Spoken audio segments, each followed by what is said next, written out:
दोस्तों, इस दुनिया में दिखावा करने वाले लोगों को हम दो तरह से देख सकते हैं।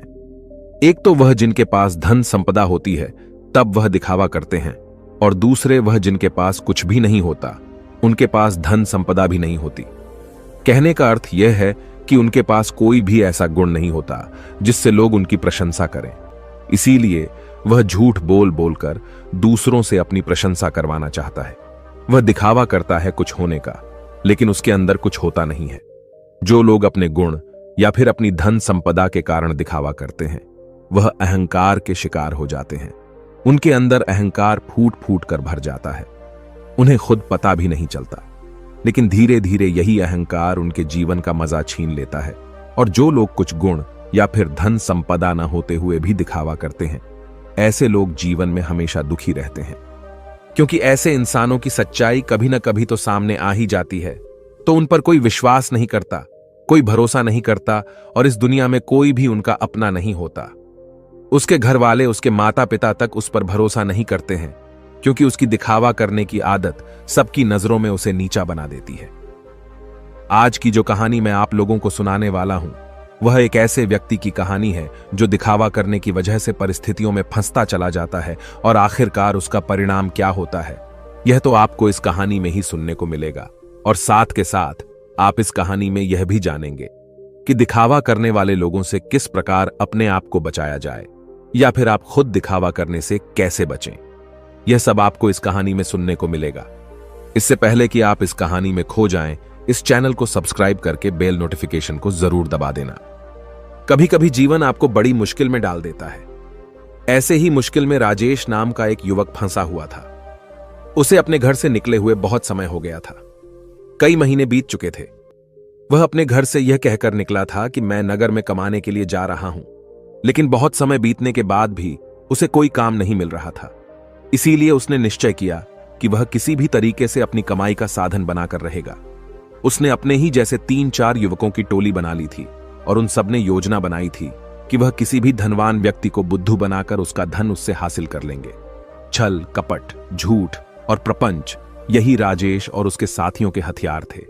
उन्होंने योजना तो बना ली थी, लेकिन उन्हें यह समझ में नहीं आ रहा था कि वो अपने शिकार को ढूंढेंगे कैसे, और ढूंढने के बाद उसे बुद्धू बनाकर उसका धन कैसे लूटेंगे। आखिरकार उन चारों ने योजना बना ली। उनकी योजना थी कि वह किसी ऐसे स्थान पर जाएंगे जहां पर बहुत सारे अमीर लोग आते हों, और वहां पर उन अमीरों में जो भी आदमी सबसे ज्यादा दिखावा करेगा, उनका शिकार वही होगा। उन्होंने नगर में एक ऐसी जगह ढूंढ ली थी जहां पर नगर के ज्यादातर अमीर लोग जुआ खेलने के लिए आते थे। उन चारों की योजना थी कि वह एक ऐसा नाटक रचेंगे जिसमें राजेश किसी नगर का महाराज कहलाया जाएगा, और उसके सभी साथियों में से 2 साथी उसके अंगरक्षक होने का अभिनय करेंगे। सिर्फ राजेश ही नहीं था जो राजा होने का दिखावा कर रहा था, उसके साथ उसका दूसरा साथी भी था जो किसी दूसरे नगर का राजा होने का दिखावा कर रहा था। आखिर उनकी योजना क्या थी, यह आपको कुछ देर में पता चल जाएगा। अगले दिन से सुबह सुबह सारे लोग अपने पात्र के हिसाब से वस्त्र धारण करके उस जगह पहुंचे जहां पर शहर के ज्यादातर अमीर लोग जुआ खेलने के लिए आते थे। राजेश उस जगह पर एक नगर का महाराज बनकर पहुंचा था, जिसके पीछे उसके साथी अंगरक्षक साथ साथ चल रहे थे। सब अमीर लोगों की नजर उन पर टिकी हुई थी, क्योंकि राजेश उन सब में सबसे ज्यादा अमीर लग रहा था। उसकी वेशभूषा बेशकीमती लग रही थी, बेहद आकर्षक लग रही थी, जिससे सभी लोग उसकी तरफ आकर्षित हो गए थे। कुछ समय बाद राजेश एक ऐसी जगह पर जाकर बैठा जो सिर्फ बहुत जरूरी लोगों के लिए बनी हुई थी। जब राजेश वहां पर जाकर बैठा तो उसके अंगरक्षक वहीं उसके पास खड़े हुए थे। सब आपस में चर्चा करते हुए एक दूसरे से पूछ रहे थे कि ये किस नगर के महाराज हैं। उसी भीड़ में राजेश का एक और साथी मौजूद था। उसने उन सबको संबोधित करते हुए बताया कि राजेश किसी बड़े नगर का बड़ा महाराज है, और सबने उसकी बात पर यकीन कर लिया। अब वह अमीर लोग जो ज्यादातर दिखावा करते थे, जो किसी बड़े आदमी से अपना सम्मान सुनने के लिए तरसते रहते थे, ऐसे लोग राजेश के आसपास मंडराने लगे थे। वह राजेश को किसी बड़े नगर का महाराज समझ रहे थे, और वह यह सोच रहे थे कि अगर इनसे हमारा परिचय हो गया तो हो सकता है भविष्य में यह महाराज हमारे कुछ काम आ जाए। थोड़ी देर बाद वहां पर दूसरा राजा भी पहुंचा, जो राजेश का ही एक साथी था, और वह भी राजेश की तरह राजा होने का दिखावा कर रहा था। वह दूसरा राजा राजेश के ठीक सामने आकर बैठ गया।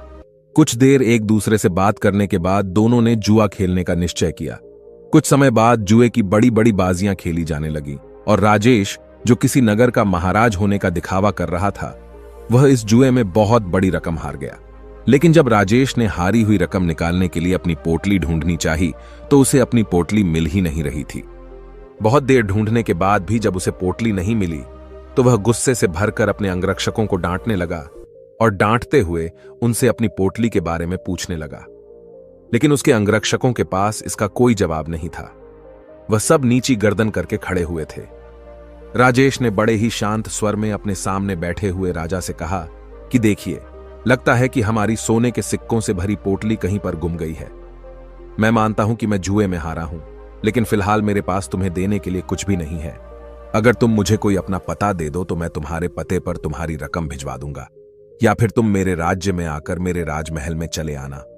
वहां पर तुम्हारी पूरी रकम तुम्हें मिल जाएगी। यह सुनकर वह सामने बैठा हुआ राजा गुस्से से आग बबूला हो गया। वह राजेश को बहुत भला बुरा कहने लगा। नौबत यहां तक आ गई कि दोनों में हाथापाई शुरू हो गई। वहां पर उसके अंगरक्षक और इधर राजेश के अंगरक्षक दोनों आपस में भिड़ गए। कुछ देर बाद एक अमीर आदमी उन दोनों के बीच में पहुंचा और उन दोनों का झगड़ा सुलझाते हुए उसने कहा कि महाराज, आप मुझसे कुछ धन उधार ले लीजिए। आपको लड़ने की जरूरत नहीं है, यह आपको शोभा नहीं देता, यह आपकी शान के खिलाफ है। मैं आपको धन उधार दे देता हूं, आप मेरा धन मुझे लौटा देना। यह राह, मेरा पता और अपना पता देते हुए उस अमीर आदमी ने राजेश को बहुत सारे सोने के सिक्के दे दिए। जितने वह जुए में हारा था उसने उसी के सामने बैठे हुए राजा के मुंह पर फेंक कर मारे और उस राजा से कहा कि हमारे लिए इन मुद्राओं की कोई कीमत नहीं है। तुम हमें जानते नहीं हो कि हम कितने बड़े महाराज हैं, हमारा नगर कितना बड़ा है, कितना खुशहाल है। अगर तुम कभी हमारे नगर में आओगे तो तुम्हें पता चलेगा इस सज्जन ने मेरी मदद की है और बदले में मैं इसे इसका इनाम जरूर दूंगा। और यह कहते हुए राजेश ने उसे अपने नगर का पता देते हुए कहा कि अगर तुम हमारी मदद नहीं करते तो शायद आज हमें अपमानित होना पड़ता, लेकिन तुमने हमारी इज्जत बचाई है और बदले में हम तुम्हें सम्मान से नवाजेंगे। तुम्हें कभी भी किसी भी चीज की जरूरत हो तो तुम बेहिचक हमारे नगर में हमारे राजमहल के अंदर चले आना। तुम्हारे लिए हमारे राजमहल के दरवाजे हमेशा खुले रहेंगे। वह अमीर आदमी तो चाहता ही यही था कि किसी तरह मेरा काम निकल जाए, किसी तरह मैं महाराज की नजर में ऊंचा बन जाऊं कि भविष्य में कोई मैं अपना काम उनसे निकलवा सकूं। थोड़ी देर बाद संध्या हो चुकी थी और संध्या समय सभी अपने घर की तरफ प्रस्थान कर गए। राजेश ने भी उस अमीर आदमी से जाने के लिए आज्ञा मांगी और कुछ समय में उसका धन वापस लौटाने का वादा करते हुए राजेश वहां से अपने अंगरक्षकों के साथ प्रस्थान कर गया।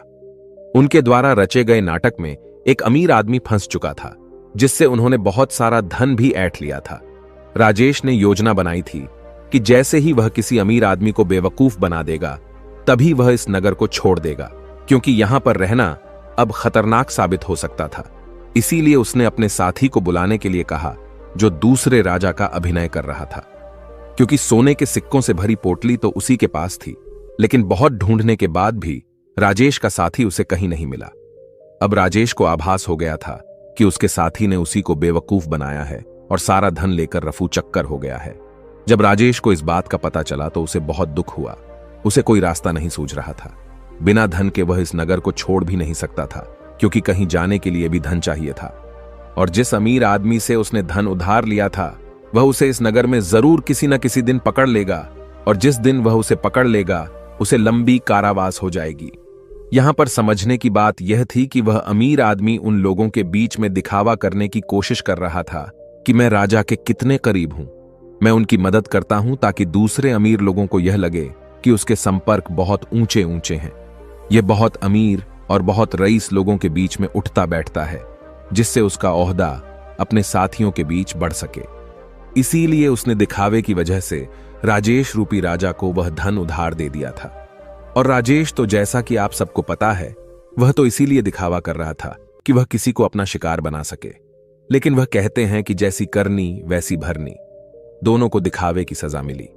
उस अमीर आदमी का धन लुट गया और यहां राजेश को उसके साथी ने ही बेवकूफ बना दिया था।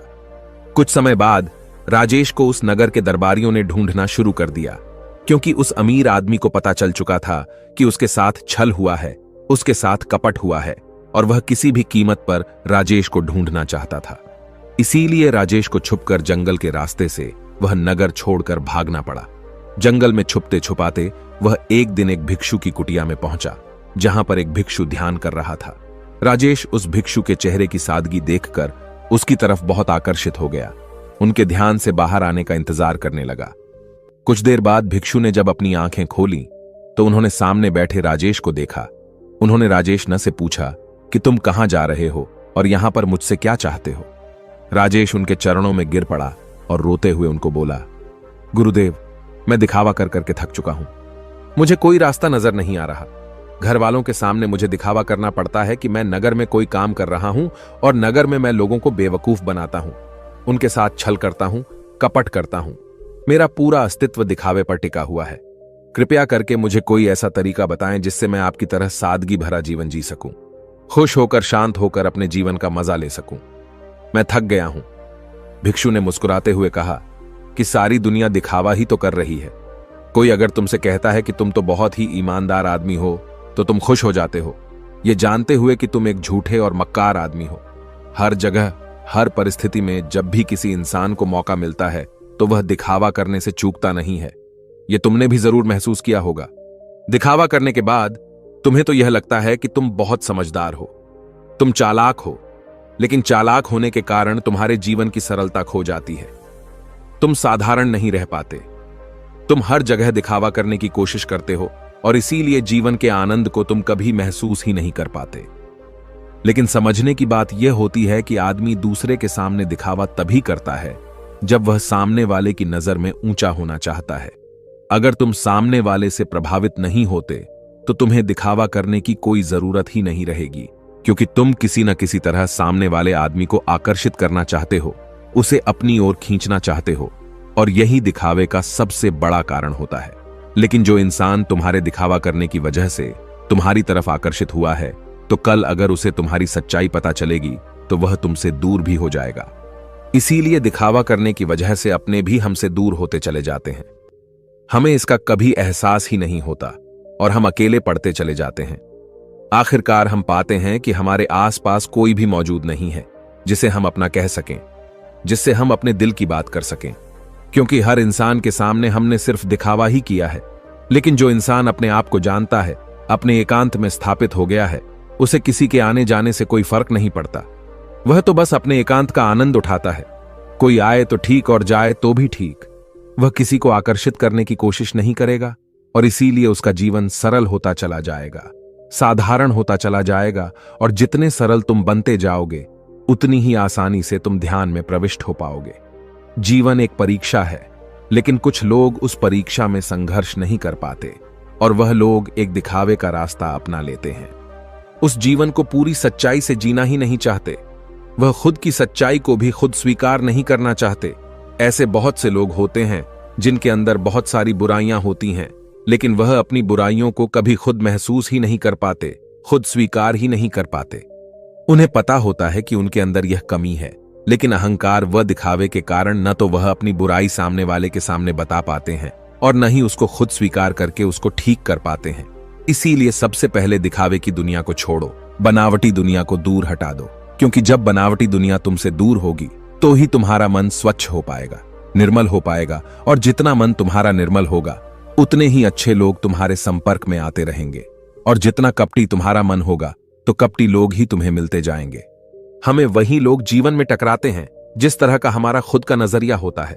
अगर हमारा नजरिया साफ है, शुद्ध है, तो हमें शुद्ध लोग ही टकराएंगे, और वहीं पर अगर हमारा नजरिया कपट से भरा हुआ है, धोखे से भरा हुआ है, तो हमें रास्ते में ऐसे ही लोग टकराएंगे। तुम किसी को धोखा दोगे, कोई तुम्हें धोखा देगा, और यह गोला निरंतर चलता रहता है। इस चक्र से बाहर आने का सिर्फ एक ही तरीका है, किसी को आकर्षित करने की कोशिश मत करो, किसी को भी जबरदस्ती झूठ बोलकर खुश करने की कोशिश मत करो। बस तुम अगर यह छोटा सा सिद्धांत अपना लेते हो तो तुम्हारी बनावटी दुनिया कब सच में बदल जाएगी तुम्हें पता ही नहीं चलेगा। साधारण रहकर, सरल रहकर ध्यान की गहराइयों से अपने जीवन का परिचय कराओ, तब तुम्हें जीवन के आनंद का पता चलेगा। तब तुम समझोगे कि जीवन के असली मायने क्या होते हैं। किसी को बेवकूफ बनाना, किसी को झूठ बोलना, जबरदस्ती दिखावा करना यह जीवन नहीं है, यह कुछ और है।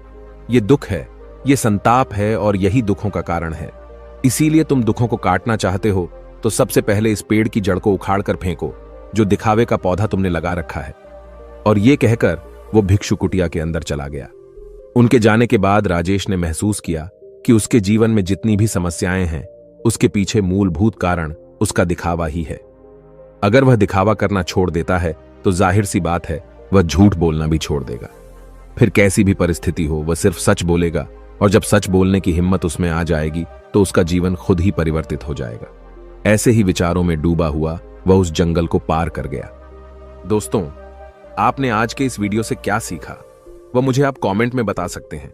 इसी के साथ में उम्मीद है कि आपको आज की वीडियो पसंद आई होगी, तो इस वीडियो को उस इंसान को शेयर करें जिससे यह कहानी सुनने की जरूरत है, और उसी के ठीक बाद चैनल को सब्सक्राइब करें। तो चलिए फिर मिलते हैं ऐसी एक और नई वीडियो में एक नए मैसेज के साथ। तब तक के लिए अपना ख्याल रखें। धन्यवाद और नमो बुद्धाय।